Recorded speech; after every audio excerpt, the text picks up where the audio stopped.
What's going on, everyone? It's Sean from All Things EV, and this is an update on my car. My car, if you watched a couple of videos ago, you know that I got into an accident on Sunday, January 19th, and I had an upcoming trip to Fully Charged Live in Austin, Texas. I had to decide whether I wanted to make that drive with the body damage, the front right fender and front right bumper area. I had to make the decision whether I was going to drive and chance it being okay, and I decided to make that drive. Well, a couple of interesting things happened. I hit 2 deer on the way there, and on the way back, my MCU went out. So I want to tell you the story about that and then give you an update on the progress of my car. My poor car has just been through so much in the last 3 weeks. So on my way down from Denver to Austin, it was about 1 in the morning. I was about 30 minutes away from my parents' house, and I come over this sort of small crest, and there's about probably 10 deer that are grazing on the side of the road, but there's a portion of them that are in the middle of the road. And I was probably going about 75 miles an hour, and I managed to slow down to about 20, and most of the deer moved out of the way, but there were 2 that were literally deer in the headlights. They were looking at me, and I was looking at them, and unfortunately, I couldn't slow down fast enough, and I ended up hitting them.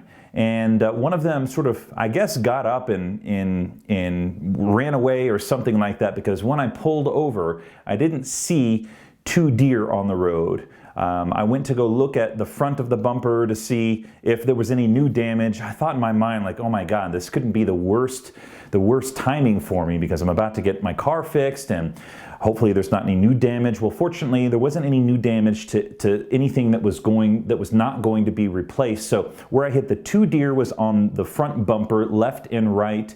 And it did leave some marks on the bumper. Some of it was sort of pressed in, and if you look at it really closely, you can see that there's some deer hair in there. As I said, one of them, I think, got up and walked away because I didn't see that one. And then the other one, unfortunately, was in the middle of the road and that was trying to get up, but for some reason, its back legs weren't working. And so I talked to it sweetly. I said, "It's okay, don't be afraid, I'm gonna help you out." And so I grabbed it by its 2 front legs and pulled it off to the side of the road so that it wasn't in the middle of the road, and went on my way. Well, you probably watched my one of my last videos, the recording of my presentation. Fully Charged Live was awesome. I really hope that I can do that again. I really look forward to the opportunity to talk and share.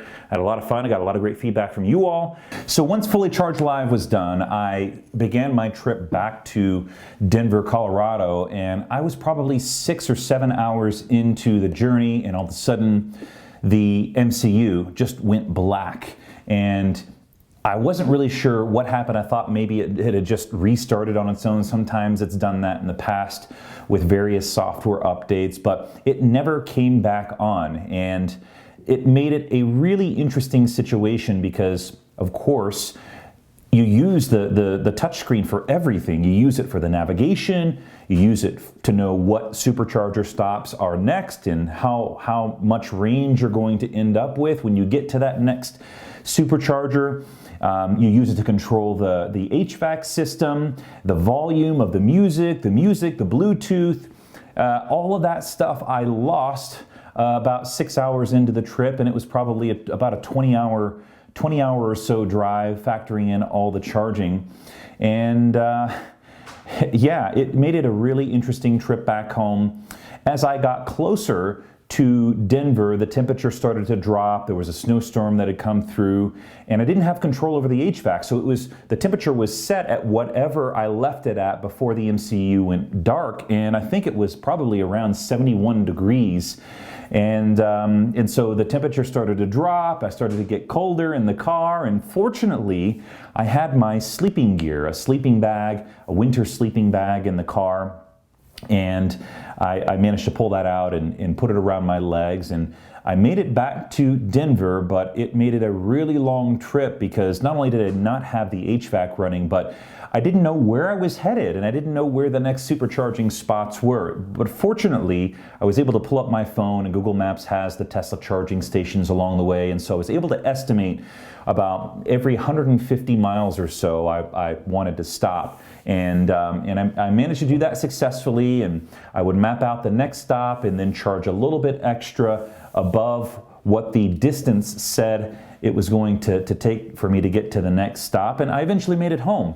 As soon as I could, though, when I got back to Denver, I took the car into Tesla. They were super helpful and super great. They gave me a loaner vehicle, and so it's been at the service center in Denver, and they've been assessing it, and I'm going to guess to say that the MCU just has gone bad. I've got 208,000 miles on the vehicle, and the MCU has probably just run its course. I would love for them to just say it froze and it just needed a hard reboot. But I did try all those things that I knew how to do when I knew that the screen went dark, and it didn't work for me, but maybe they've got something a little bit extra special that they can do. So where do things stand today? Well, my car has been at the service center for probably 3 business days. I think it will have been 3 business days coming tomorrow, which will be Monday. And tomorrow will have been, or actually today is 3 weeks since I got into my auto body accident. And it sounds like the parts to replace or at least to start the repairs on the exterior of the car have come in, or will have come in by tomorrow, Monday. I'm hoping that this MCU, I'm hoping that they can diagnose the car, figure out what's going on. If they determine that it's a bad MCU, order the new one, and then replace that sometime this coming week. That way I can take the car and send it to the body shop where the exterior will get repaired. My car is out of warranty, so it looks like I will be paying somewhere between $2,000 and $3,000 to replace the MCU. I know it kind of sucks, and it's not really the most ideal time for all this stuff to be happening. I've got to replace the MCU, which will cost somewhere between $2,000 and $3,000, hopefully on the lower end of that, and then I've got to pay my deductible, which is $250, so that the insurance company can pay for the auto body repairs. And then I also paid a ticket because I got cited a ticket when I got into the wreck 3 weeks ago. So when it rains, it pours. But the good news is that the car is going to be in tip-top condition, where hopefully maybe sometime within the next 6 months I can put it on the market, sell it to maybe one of you who wants to buy a Model S for a really, really great price, and trade it in or sell it and then get a new vehicle. Maybe a Model Y. I've got my eye on a Model Y. So that's the update on my vehicle. Not only did I get into a wreck 3 weeks ago, but I ran over 2 deer and my MCU went out. I know some of you have been saying that this is a sign that I should get a new car, but I really would like to keep this for as long as I possibly can, especially after this. I fixed a lot of things on this, and I think it's going to be in good condition and be able to drive for a lot longer, but we'll see. So thanks for watching this video. Thanks for tuning in to the update on the saga of my car in 2020. Big shout out to all my Patreon supporters. Thanks for supporting me and supporting the channel. It really means a lot to me. And if you're new, consider subscribing. Thanks again for watching, and I'll catch everyone on the next one.